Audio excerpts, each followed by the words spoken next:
ರಾಜಕಾರಣಿಗಳನ್ನ black mail ಮಾಡುವವರು ಹೆಚ್ಚಾಗಿದ್ದಾರೆ. ಮಾಹಿತಿ ಹಕ್ಕು ದುರುಪಯೋಗ ರಾಜ್ಯದಲ್ಲಿ ಬಹಳ ಆಗ್ತಾ ಇದೆ. ಮಾಹಿತಿ ಹಕ್ಕು ಕೇಳೋರ ಮೇಲೆ ತನಿಖೆಯಾಗಬೇಕು. ಅವರು ಭ್ರಷ್ಟಾಚಾರ ಮಾಡೋದಕ್ಕೆ ಕಾಯ್ದೆ ದುರುಪಯೋಗ ಆಗ್ತಾ ಇದೆ ಎಂದು ಶಾಸಕ ಬಸನಗೌಡ ಪಾಟೀಲ್ ಯತ್ನಾಳ್ ಹೇಳಿದ್ದಾರೆ.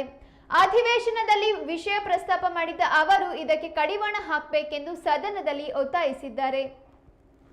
ಜನಪ್ರತಿನಿಧಿಗಳನ್ನು ಬ್ಲ್ಯಾಕ್ ಮೇಲ್ ಮಾಡೋದು, ಇದೊಂದು ಕಾಂಟ್ರಾಕ್ಟರ್ಗಳನ್ನು ಬ್ಲ್ಯಾಕ್ ಮೇಲ್ ಮಾಡೋದು, ನಿರಂತರವಾಗಿ ಈ ಮಾಹಿತಿ ಹಕ್ಕು ಅನ್ನೋಂಥದ್ದನ್ನ ದುರುಪಯೋಗ ಇವತ್ತು ರಾಜ್ಯದಲ್ಲಿ ಭಾಳ ಆಗ್ತಾ ಇದೆ. ಮಾನ್ಯ ಸಚಿವರು ಹೇಳಿದ್ರು, ನಾವು ಅಷ್ಟು ಡಿಸ್ಮಿಸ್ ಮಾಡಿದ್ವಿ, ಡಿಸ್ಮಿಸ್ ಮಾಡಿದ್ವಿ. ಆದರೆ ಆ ಮಾಹಿತಿ ಹಕ್ಕು ಕೇಳೋರ್ದು ಏನೇನಿದೆ ಅವ್ರ ಮೇಲೆ ತನಿಖೆ ಆಗಬೇಕು, ಅವ್ರಿಗೆ ಏನಾದ್ರೂ ಕಠಿಣ ಶಿಕ್ಷೆ ಆಗಬೇಕು. ಯಾಕಂದ್ರೆ ಅವರು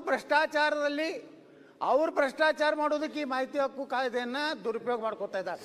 ಅದಕ್ಕೆ ನಾನು ಸರ್ಕಾರಕ್ಕೆ ಆಗ್ರಹ ಮಾಡ್ತೀನಿ, ಅವ್ರ ಬಗ್ಗೆ ವಿಶೇಷ ಕಾಳಜಿ ಕನಿಕರ ಬೇಕಾಗಿಲ್ಲ. ಅವರು ಭ್ರಷ್ಟಾಚಾರದ ಪಿತಾಮಹ ಅವ್ರು ಆಗ್ತಾ ಇದ್ದಾರೆ.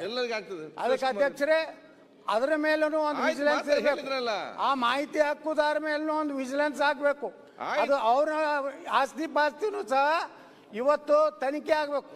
ಅಂದಾಗ ಅವ್ರು ನಿಜವಾಗಿ ಮಾಹಿತಿ ಹಕ್ಕುದಾರರು ಅಥವಾ ಸರ್ಕಾರವನ್ನ, ಅಧಿಕಾರಿಗಳನ್ನ, ರಾಜಕಾರಣಿಗಳನ್ನ ಬ್ಲ್ಯಾಕ್ ಮೇಲ್ ಮಾಡುವಂತ ಮಾಹಿತಿ ಹಕ್ಕುದಾರರು ಬಹಳ ಆಗಿದ್ದಾರೆ. ಇದಕ್ಕೆ ಒಂದು ರೀತಿ ಕಂಟ್ರೋಲ್ ತರುವಂತ ಕಾನೂನನ್ನ ರಾಜ್ಯದಲ್ಲಿ ಜಾರಿ ಮಾಡಬೇಕು. ಮನೆ ಸಭಾಧ್ಯಕ್ಷರೇ, RTI ಏನಿದೆ, it's A very powerful weapon. ಬಹಳ ಒಂದು ಒಳ್ಳೆ ಇತ್ತು UPA ಸರ್ಕಾರ ತಂದಿದ್ದು, ಒಂದು ಒಳ್ಳೆ ವೆಪನ್. ಸಜೆಷನ್ಸ್ ಆರ್ ಅನ್ಫಾರ್ಚುನೇಟ್ಲಿ ಮಾಹಿತಿ ಹಕ್ಕುದಾರರ ಕಾರ್ಗಳನ್ನ ನಾನು ನೋಡ್ತೀನಿ. ಮುಂದ್ಗಡೆ ಮಾಹಿತಿ ಹಕ್ಕುದಾರ ಅಸೋಸಿಯೇಷನ್ ಅಧ್ಯಕ್ಷ, ಮಾನವ ಹಕ್ಕುಗಳ ರಕ್ಷಣಾ ಸಂಸ್ಥೆಯ ಅಧ್ಯಕ್ಷ, ಇದು ಹಾಕೊಂಡು ಓಡಾಡೋದು ನೋಡ್ತಾ ಇದ್ದೀವಿ. ಮಾಹಿತಿ ಹಕ್ಕು ತಗೊಳ್ಳುವಾಗ ಅವನಿಗೂ ಏನಾದ್ರು ಒಂದು ಕಾರಣ ಇರಬೇಕು, ಬಲವಾದ ಕಾರಣ ಇರಬೇಕು. ಈ ರಸ್ತೆ ಸರಿ ಇಲ್ಲ, ಹಾಕ್ಲಿ. ಇಡೀ ಒಂದು ವಾರ್ಡಿನ, ಬಸವೇಶ್ವರರ ವಾರ್ಡಿನ ಯಾವ್ಯಾವ ಪ್ಲಾನ್ ಸ್ಯಾಂಕ್ಷನ್ ಆಗಿದೆ ಅಂತ ಕೇಳೋದು ಮಾಹಿತಿ ಹಕ್ಕು ಅಡಿ ಬರೋದಿಲ್ಲ. ಸೊ ಅದಕ್ಕೋಸ್ಕರ ತಾವು ಇದನ್ನು ಯೋಚನೆ ಮಾಡಿ, ಅವನ್ ಏನಾದರೂ ಒಂದು ಕಾರಣ ಇರಬೇಕು. Quality of road, quality of bridge, quality of building ಕೇಳಿ ಸರ್ಕಾರದ್ದು. ಬಟ್ ಯಾರ್ಯಾರೋ ಒಂದು ಮನೆ ಕಟ್ತಾರೋ ಆ ಪ್ಲಾನ್ ಎಲ್ಲ ಕೊಡಿ, how can you ask? So ಅದಕ್ಕೋಸ್ಕರ ಆ ರೂಲ್ಸ್ ಮಾಡುವಾಗ ಅದೇನೋ ಪರಿಶೀಲನೆ ಮಾಡುವಾಗ ಇದನ್ನು ಸ್ವಲ್ಪ ಗಮನ ತಗೊಳ್ಳಿ.